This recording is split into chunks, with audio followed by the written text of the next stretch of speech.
চাই না, তুমি বাড়ি যাও। ঠিক আছে, আমি তাহলে যাই। আসসালামু আলাইকুম। ওয়ালাইকুম আসসালাম। এই দেখ, হ্যালো বন্ধুরা, আসসালামু আলাইকুম। সবাই কেমন আছেন? আশা করি ভালো আছেন।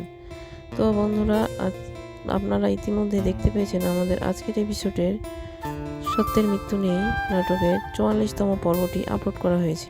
45তম পর্বটি কবে আসবে তা আজকের ভিডিওর মাধ্যমে জানিয়ে দেওয়া হবে। তো বন্ধুরা, ভিডিওটি স্কিপ না করে শেষ পর্যন্ত দেখতে থাকুন। আজকের নাটকের মূল পর্ব হলো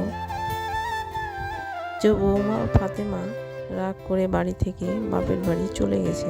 এর মধ্যে শাশুড়ি দাবি করেন যে ফাতেমা যাওয়ার সময় তার হার ও কানের দুল চুরি করে নিয়ে গেছে। তবে পরিবারের কেউ কেউ, যেমন আমেনা, মনে করে ফাতেমাকে ফাঁসানোর জন্য এই মিথ্যা অপবাদ দেওয়া হচ্ছে। ফাতেমার বাবা শ্বশুরবাড়ির লোকজনকে ফোন করে মামলার হুমকি দেয়।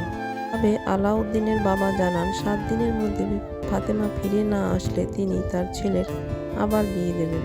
ছেলে আলাউদ্দিন তার বউ চলে যাওয়ার পর মানসিকভাবে ভেঙে পড়ে এবং ফোন বন্ধ করে নিখোঁজ হয়ে যায়।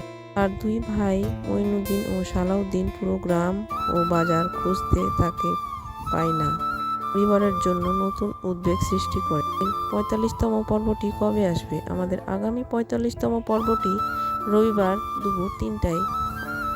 পুরো ভিডিওটা কে কোন জেলা থেকে দেখছেন অবশ্যই কমেন্ট করতে ভুলবেন না। আপনাদের কমেন্টগুলো আমরা আগামী পর্বে আপলোডে জানাবো। তো বন্ধুরা, দেখা হবে আগামী নতুন কোনো ভিডিওতে।